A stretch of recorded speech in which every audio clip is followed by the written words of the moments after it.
Hello students, welcome in channel Vijay sir nursing classes. तो distance आज की इस क्लास में डिस्कस करेंगे हम लैरिंजाइटिस के बारे में।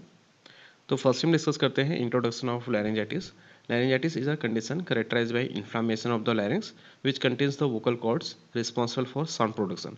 तो डिस्टेंस जो आपका लैरिंग्स होता है यानी जो वॉइस बॉक्स है, जब भी इसमें आपका इन्फ्लेमेशन हो जाता है तो इसी कंडीशन को हम आपका लैरिंजाइटिस बोलते हैं। और डिस्टेंस जो हमारे लैरिंग्स होता है इसमें आपके वोकल कॉर्ड्स प्रेजेंट रहते हैं जो हमारे साउंड के प्रोडक्शन में हेल्प करता है। इसके अलावा जब भी हमारे लैरिंग्स में इन्फ्लेमेशन हो जाता है तो इसके थ्रू जो आपकी वोकल कॉर्ड होता है इसमें आपका स्वेलिंग हो जाता है, जिससे जो आपका वोकल कॉर्ड होता है वो नॉर्मली आपका वाइब्रेट नहीं कर पाता, जिससे जो पेशेंट होगा उसमें आपका हॉर्सनेस ऑफ वॉइस देखने को मिलता है। इसके अलावा पेशेंट में लॉस ऑफ वॉइस भी डेवलप हो सकता है। एंड लैरिंजाइटिस में अकर ड्यू टू इन्फेक्शन। और ड्यूरेशन जो आपका लैरिंजाइटिस होता है मोस्ट कॉमनली जो आपके इन्फेक्शंस होते हैं इसके थ्रू आपका डेवलप होता है। इसके अलावा जब आपका वॉइस का ओवर यूज हो जाता है या इरिटेशन होती है या आपका कुछ हार्मफुल जो सब्सटेंसेस होते हैं इसके एक्सपोजर में जब आपका लैरिंक्स आ जाता है तो इसके थ्रू आपका लैरिंजाइटिस डेवलप हो जाता है। इसके अलावा जो आपका लैरिंजाइटिस होता है ये आपका एक्यूट और क्रॉनिक भी हो सकता है। नेक्स्ट हम डिस्कस करते हैं लैरिंजाइटिस के डेफिनेशन के बारे में। Laryngitis is defined as a inflammation of the mucous membrane of the larynx and the vocal cord.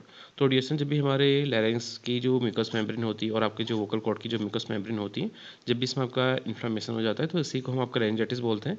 और ड्यूरेशन जब भी किसी पर्सन में लैरिंजाइटिस डेवलप हो जाता है तो इसके थ्रू पेशेंट में हॉर्सनेस ऑफ वॉइस देखने को मिलता है, वॉइस चेंजेस देखने को मिल सकता है और पेशेंट की जो थ्रोट होता है उसमें आपका डिस्कम्फर्ट भी देखने को मिल सकता है।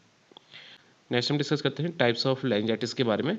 तो फर्स्ट टाइप है आपका एक्यूट लैरिंजाइटिस, सेकंड है आपका क्रॉनिक लैरिंजाइटिस, थर्ड है आपका इन्फेक्शियस लैरिंजाइटिस एंड फोर्थ है आपका नॉन इन्फेक्शियस लैरिंजाइटिस।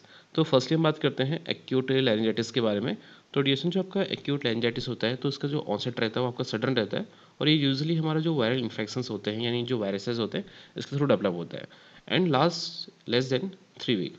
और ड्यूरेशन जो आपका एक्यूट लैरिंजाइटिस होता है ये आपके 3 वीक से कम टाइम तक हमको देखने मिल सकता है। नेक्स्ट हम डिस्कस करते हैं क्रॉनिक लैरिंजाइटिस के बारे में। Persistent inflammation lasting more than 3 weeks.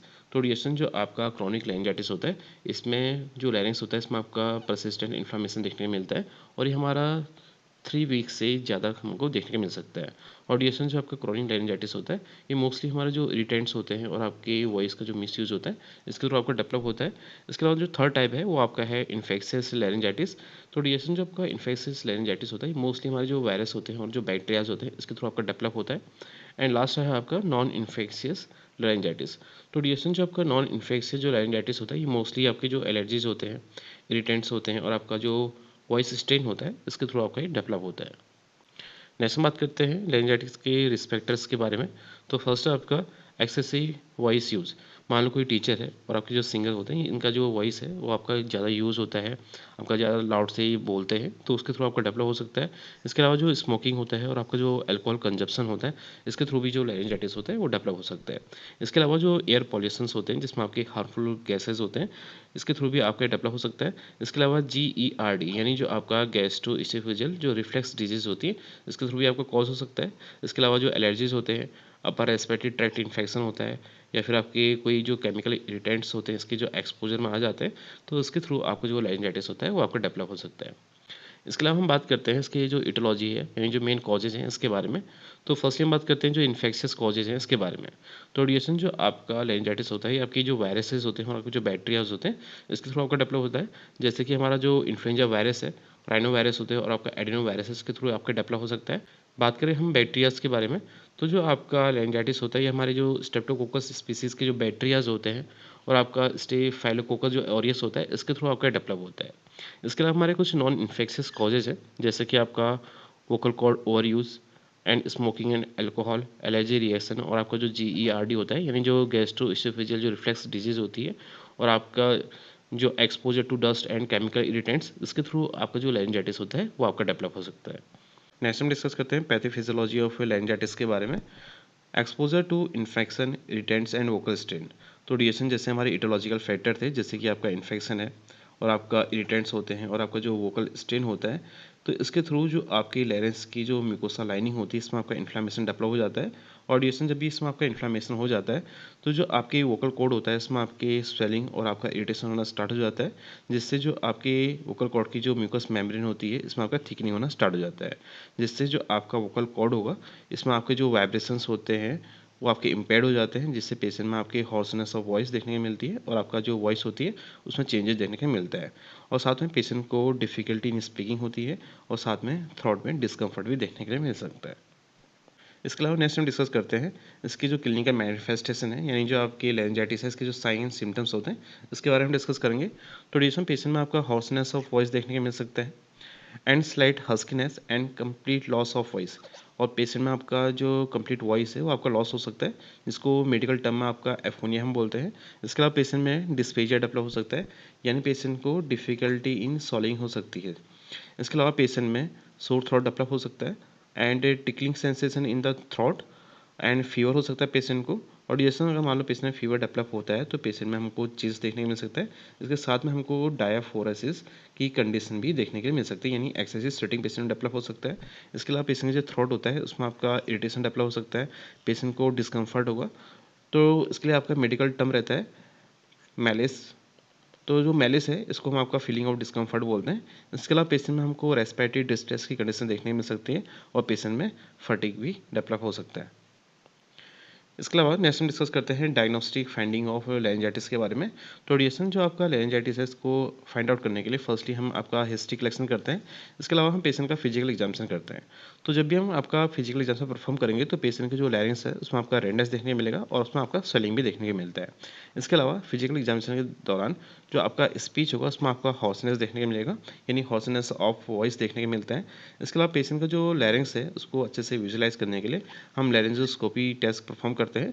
इसके अलावा थ्रोट कल्चर हमारा परफॉर्म किया जाता है ताकि जो आपकी बैक्टीरियल इन्फेक्शन है उसको हम प्रॉपरली आइडेंटिफाई कर सकें। इसके अलावा हम पेशेंट का नेक का एक्सरे परफॉर्म कर सकते हैं ताकि कोई भी आपका एबनॉर्मल ग्रोथ हो रही है हमारे नेक में तो उसको हम रूल आउट कर सकें, उसको आइडेंटिफाई कर सकें।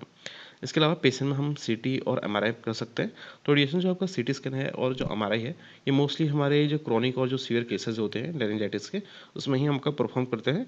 इसके अलावा वॉइस असेसमेंट हम टेस्ट करते हैं ताकि जो वोकल कॉर्ड है इसके जो फंक्शंस हैं उसको हम आपका प्रॉपर्ली इवेलुएट कर सकें। इसके अलावा हम बाइप्सी भी परफॉर्म कर सकते हैं अगर पेशेंट में जो आपका लेरिंजाइटिस है उसका जो कॉज है वो आपका कार्सिनोमा है, यानी कोई कैंसर है, या फिर आपका कैंसर हमारा सस्पेक्टेड है कि पेशेंट की जो लैरिंक्स है उसमें आपका कोई कैंसर ग्रोथ तो नहीं हो रहा है। तो इसको आइडेंटिफाई करने के लिए हम बाइप्सी परफॉर्म करते हैं। इसके अलावा नेक्स्ट हम बात करते हैं इसकी जो मेडिकल मैनेजमेंट है इसके बारे में। तो फर्स्ट आपका वॉइस रेस्ट, यानी जो पेशेंट है उसकी जो वोकल कॉर्ड है उसको प्रॉपर हीलिंग के लिए हम पेशेंट को वॉइस को रेस्ट देने के लिए बोलेंगे, यानी एक्सेसिव टॉक करने के लिए मना करेंगे, अवॉइड करना है ताकि प्रॉपर हीलिंग हो जाए। इसके अलावा पेशेंट को हम एनाल्जेसिक्स और आपका एंटीपायरेटिक जो ड्रग्स होती हैं जैसे कि पैरासीटामोल हो गया, आइब्रूफिन जो ड्रग्स होती हैं प्रोवाइड करते हैं। इसके अलावा हम पेशेंट को कुछ एंटीबायोटिक्स ट्रीटमेंट भी प्रोवाइड करते हैं। मान लो कोई पेशेंट है उसमें जो आपका जो कॉज है वो आपका बैक्टीरियल इन्फेक्शन है तो उसको ट्रीट करने के लिए हम पेशेंट को एंटीबायोटिक्स प्रोवाइड करते हैं। इसके अलावा हम पेशेंट को कॉर्टिकोस्टेरॉइड प्रोवाइड कर सकते हैं ताकि जो पेशेंट में जो आपका इन्फ्लामेशन है उसको हम रिड्यूस कर सकें। इसके अलावा मान लो जो कॉज है वो आपका एलर्जी, यानी आपका पेशेंट में एलर्जी की लेंजाइटिस डेवलप है तो उसको ट्रीट करने के लिए हम पेशेंट को एंटीहिस्टामिन जो ड्रग्स होती हैं प्रोवाइड कर सकते हैं।